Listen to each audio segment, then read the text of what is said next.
Now, I'm going to look at my cheat sheet here. Of Yeah, course, I've got a sure. few things prepared. They say always proper prior planning prevents poor performance. Try to say that six Yes. times in a row. Yeah. All right. From your experience, what are the biggest challenges that financial planners are facing today?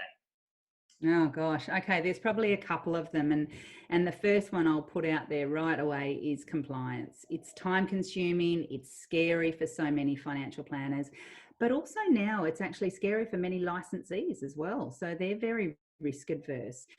It's confusing, it's complicated, and it's really complex. And I've written so many professional standards manuals for financial planning companies, and I still find people reluctant to do really complex strategies because they're worried, or they're just worried about that. So compliance is absolutely probably one of the biggest challenges in the industry at the moment.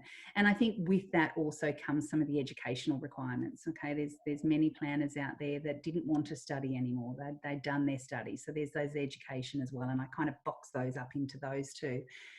The second is probably leading staff. Leading and people challenges, essentially. Managing performance, managing productivity, managing team dynamics.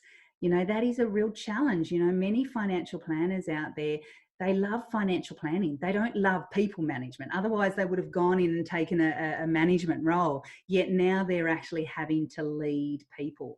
And as you know, and we know because we've got our backgrounds in psych, is people are complex beasts, aren't they? So it's really difficult to actually, how do I get individuals to work as a group?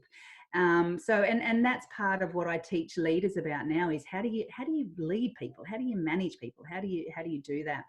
Another problem that I really see, or another challenge, is time management obstacles. Financial planners, they're busy being busy. Okay, but often what I'm talking about with financial planners are they busy doing the right activity?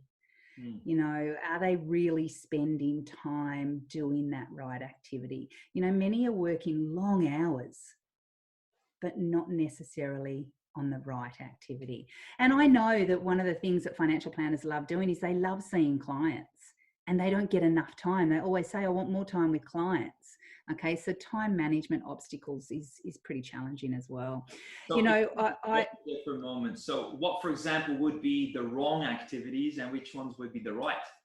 Yeah, great. Yeah, good question. And I actually talk about this. I talk about the 6 secrets of highly successful financial planners. And many financial planners are doing work that they should be outsourcing. So they're actually doing a lot of the administration. And I'm always saying, spend your hourly rate is worth so much more than that. Okay, so outsource it. Okay, outsource that to people that can do that. Okay, and that's not just paraplanning. I've been in business now for 8 years, and I've had a virtual assistant ever since the day I started. I couldn't do without my virtual assistant. Okay, so there's opportunities for that. A lot of the time they're not doing the right activities, such as networking or business development. Okay, or even spending time with clients as well. So there's activities that they're not doing that they should be doing because they're too busy doing other little activities that they shouldn't be doing.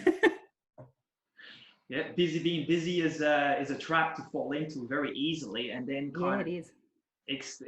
let's say put the blame on external circumstances. Whilst Yeah, yeah. really it's a self mastery thing. It's a self regulation thing. Yeah, absolutely. It is. It is. And we just talked about that actually prior to this session, didn't we? Where I was coaching a financial planner that really should be spending time on his business, but he's actually spending time doing other tasks that he shouldn't be doing. That was a prime example. Now, after 6 months of coaching, he's actually spending time where he should be spending time, and his business is going great. Very good stuff.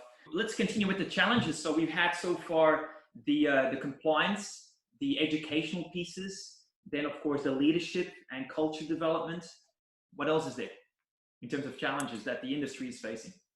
From my perspective, I see around the areas of how do I get my people to do more more efficiently.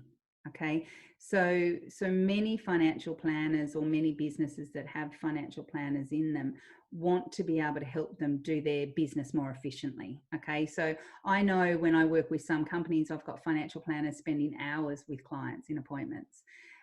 So they're most of the time having chats with clients and yes, getting somewhere, but there's no structured process around their appointments. So they're really inconsistent, and which leads to a really inconsistent customer experience as well. So I, help. How do you help for those financial planners to be more consistent and structured, so that when they are in appointments, they're actually having really quality, meaningful conversations in order to get results.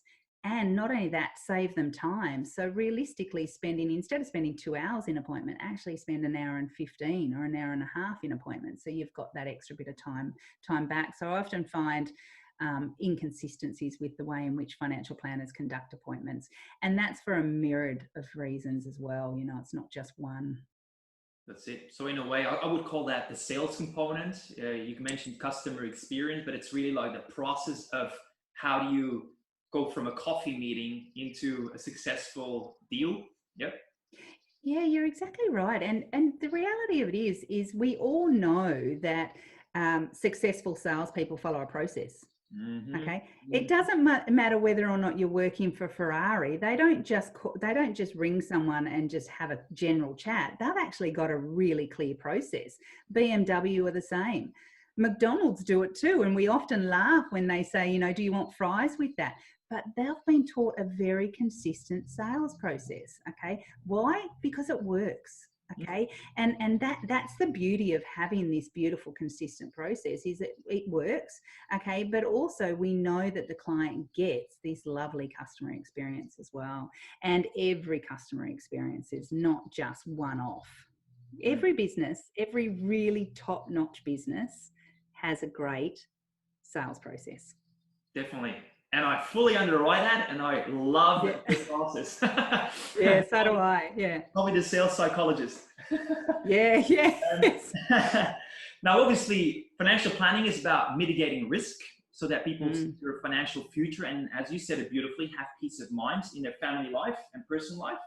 And with those challenges that you just described that the industry is facing, what are the risks actually associated if they are not getting on top of, let's say, the time management, the team, the leadership stuff, the compliance, the educational side, the sales process and all that? What are the risks involved with not getting it done? Yeah, it's a good question. Cost to serve is high, and that eats into your profit. So that's probably one thing that is really important. And every business, every financial planning business has a different cost to serve. But if we're spending hours and hours in appointments, or we're not efficient in appointments, or we're having 3 appointments, okay, then our cost to serve is higher, and we know that is related to our profits. And also, if we're spending more time on compliance or more time just doing activity that you shouldn't be doing, then you actually feel burnt out. I know many financial planners that actually feel exhausted. They're done by the end of the week. Okay, they're exhausted. And I think on the people side of it, and I often go to that because whenever I'm working with a business, we're always measuring return on investment, okay? Because they want to know that when you're going into a business that there's actually going to be a return on investment. So we also get low staff engagement. We get increased sick leave. We get reduced performance, okay? And of course that flows on to the customer experience. So by not doing some of the foundational requirements, I think, of financial planning businesses nowadays, their profit is going to be so much lower. That's it. And they're going to have really disengaged staff as well. And that in itself is a massive problem for businesses too.